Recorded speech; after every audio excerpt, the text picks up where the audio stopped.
Herman Cain is known for connecting with audiences with his sense of humor, but some black critics believe he's using old stereotypes. Listen to this.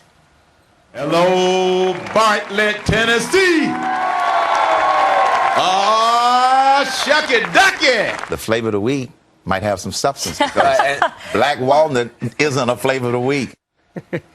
We're back with 2012 presidential candidate Herman Cain. See, I think this is what people love about you, Mr. Cain, is that you tell it like it is, you're self-deprecating, and now there's this article written about you that actually your racial discussion by calling yourself black walnut ice cream is actually your ploy to try and get white people to like you. What do you make of that? That is absolutely false and ridiculous. Gretchen, obviously because I've moved up in the polls, people are looking for ways to bring me down. I am who I am. And when Herman Cain, makes fun of himself and Herman Cain uses analogies like black walnut ice cream, there's no hidden meaning there. It is what it is. And, as far as, some of the rhetoric that I have been accused of relative to, saying that black people, some of them are brainwashed. And if they look at the whole tape, so I stand my ground. Some of them are brainwashed because they won't consider another alternative. But I always say, the good news is a large percentage of black people are thinking for themselves. That's all I'm trying to do. But my sense of humor, it's not going to go away, so they may as well get used to it. There you go. You've got a great sense of humor. Mr. Cain, let me ask you about something regarding your 999 plan. At the last debate, they beat you like a piñata. They let you have it pretty good, saying that Americans simply don't have an appetite for a 9% national sales tax. And then a day or so later, there was an item on the National Review Online, the corner blog, that said that Stephen Moore from the Wall Street Journal, who helped you with your 999 plan, he was suggesting scrap the 9% national sales tax and replace it with a 9% payroll tax. Anything to that?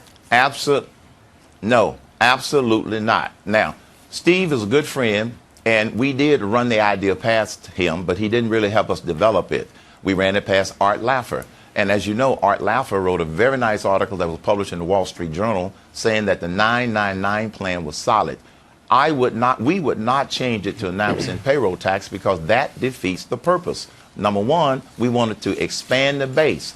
That's what we do with the sales tax piece. And number two, we wanted to get rid of the biggest tax that a lot of people pay, which is the payroll tax. Sure. And since 999 gets rid of 5 taxes, payroll tax, personal income tax, corporate income tax, estate tax, as well as the capital gains tax, we want to leave it just like it is. So there's no merit to, we're going to switch it to something else. All right, Herman Cain, the other problem you have is you didn't, because you run a lean campaign and you was in single digits in support, you didn't have much money.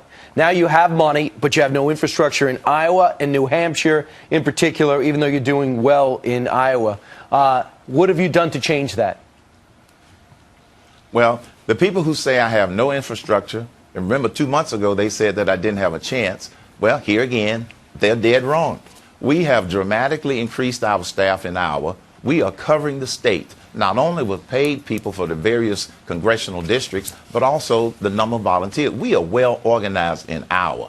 And for the people who say that we are not organized in Iowa or we don't have the infrastructure, ask them to take a look at the latest Des Moines Register poll, okay? I think we'd have to have more than 1 or 2 people on the ground in order to be able to do that. So all of the people who are speculating about this campaign, most of it, quite frankly, is unfounded. You have established a new business model for running for president of the United States, Herman Cain. Yes, I have. And the new business model is spend money that you have. Don't overextend yourself because, see, in the first reporting period, that we reported very small amount of cash on hand, but no debt. Second reporting period, we raised $2.8 million, which was way in the back of the pack, but no debt. That's because we are running it lean and mean, and this is how we're going to continue to run it. That would be a good way to run a country, wouldn't it? I was just going to say that. And I see you have your trademark gold tie on as well, which many people have written about for some unknown reason, other than it looks good. Herman Cain, always great to speak with you. Have a fantastic day. It's my pleasure. Thanks to all of you. You bet.